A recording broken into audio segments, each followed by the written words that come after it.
That's one of my favorite books I've ever read in my life. This one's gonna stick with me for a very long time. It probably took me like 5 hours to read that, maybe less. It's like 100 pages. I wanna hug it. I just went to the library. I haven't been to the library in ages. Library is a lovely place to hang out. It's very quiet. I got not enough sleep last night and I'm exhausted. And so I think I'm just gonna let myself chill a little bit because Lord knows I need it. Maybe read a book. I did look around in the library for some books. I don't really trust myself, honestly, to bring them back, is my thing. I'll probably get late fees. It's not that I'll forget that I need to bring it back, it's that the idea of like getting to the library to bring it back, it feels a bit exhausting to me. I feel like you have to use the computers to search up what they have because it's not very well organized. Like, I am an absolute stickler for organizing books in categories. I think that's the best way. I don't think alphabetical works. It works if you have a library system, which they do, obviously, where you search up the book that you want. But if you want to browse, categories is best for browsing. Alphabetical is best for when you have a specific book that you know you want and you just go find the author's name. But I still think categories are the best. Yeah, sticking with it, categories are the best. Look, okay, I know this is a fiber arts channel, but I'm not doing fiber arts all the time, okay? I don't do it every day because I have too many things that I love, and if I'm not, say I have a week where I'm not doing much fiber arts, I'm probably doing a lot of other things. I'm either doing music, or I'm reading at the moment, or I'm drawing, or like jewelry making, you know, like I'm always doing at least something. I'm never idle.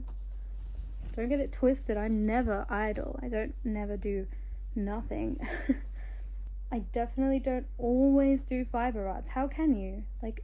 But yeah, like say I'm having a week where I'm not doing much spinning or knitting or whatever. It's like, do I just not film? Like, I want to try and keep this weekly schedule going, and I'm kind of here more at the moment in this headspace of documenting like all my passions because I have a lot of them and they are equal and I'm embracing it. For too long have I been fighting against my passions and trying to make one of them bow down to the other. They are equals, they can be equals, they should be equals. I love them equally, so they all get equal attention, okay? And if you have fiber arts, then you can just wait till the next video, I guess. Because here I share all my love for all of the arts. Because I do love them all. I think this is coming off a thought that I kind of had yesterday about books.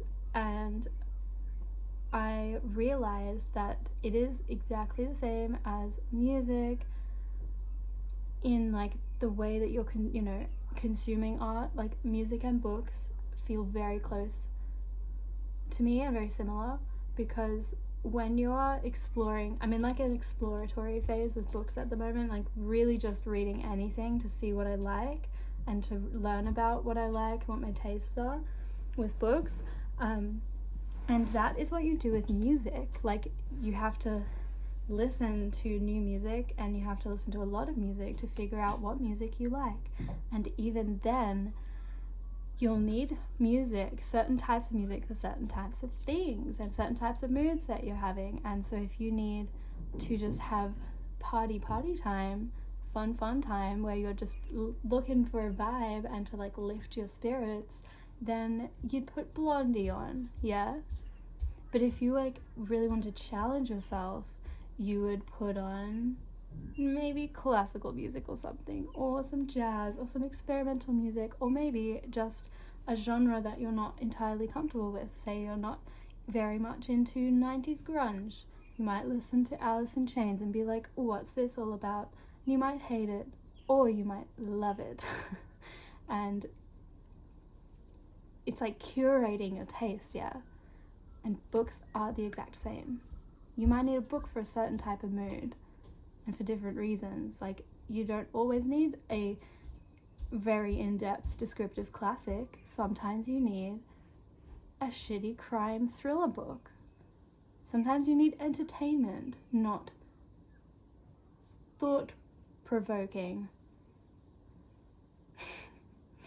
And I realize that, like music, you can love so many different types of it. You can love so many different types of books, and you don't have to just be in one genre or love one genre.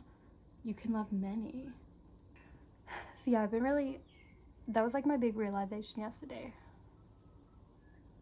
as I was reading,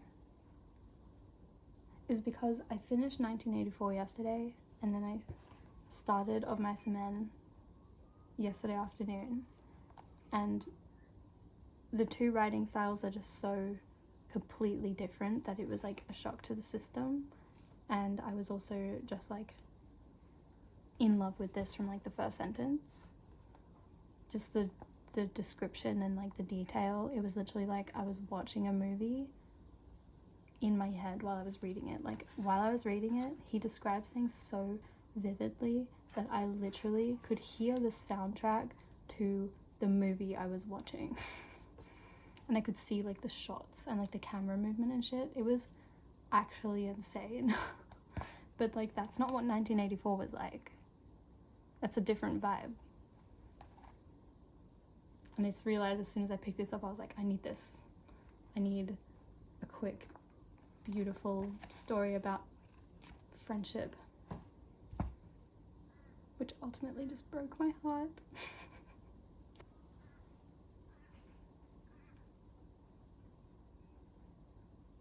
While I'm here thinking, reading so many books lately has really reminded me about like conscious consumption and mainly slow consumption in comparison to its evil counterpart, social media. I've been feeling so that this is like probably majority of the human beings in our generation currently is just feeling so ungrounded, and like everything's moving so fast, you can't consume enough no matter how hard you try. And it's just like been this question of like, how do I stop watching so much YouTube? And I've fallen into this reading pit where I'm just inhaling books.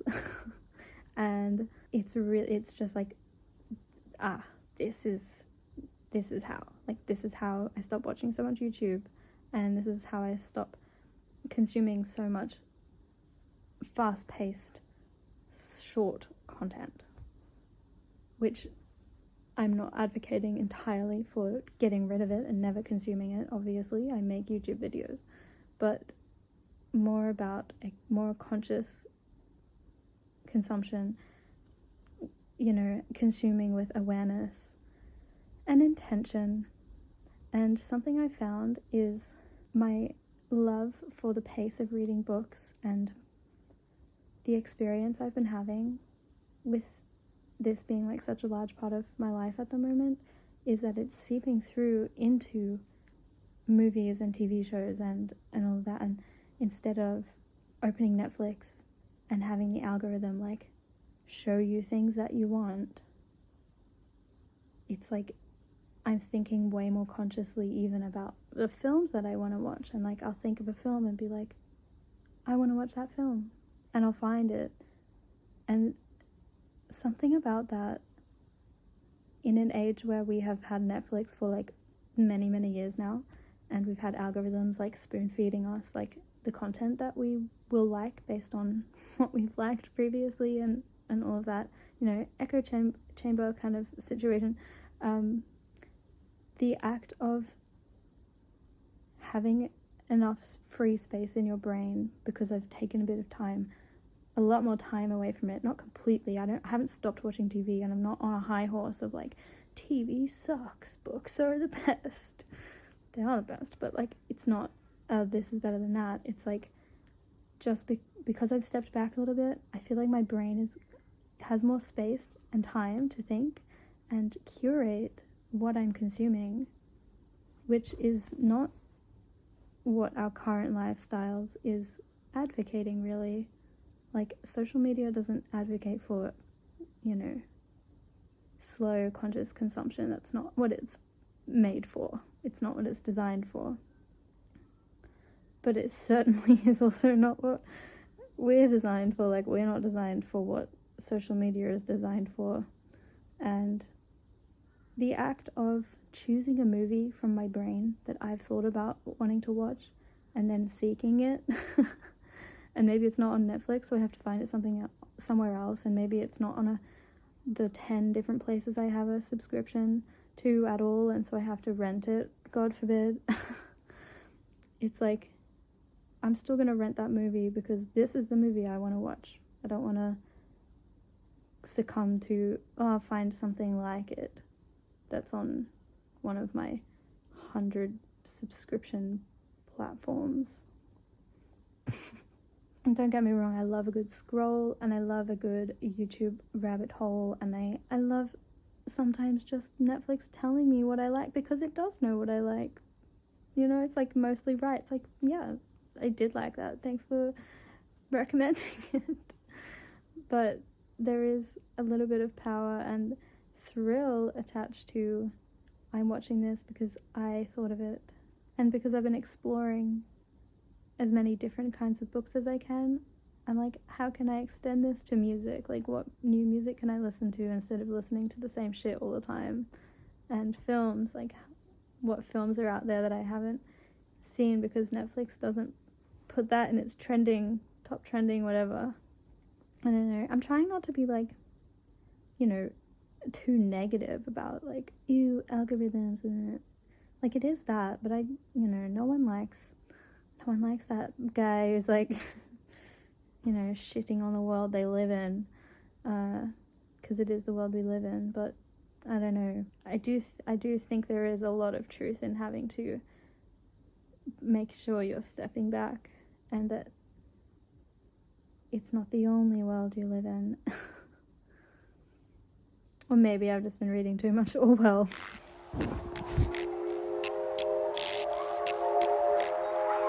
Yeah.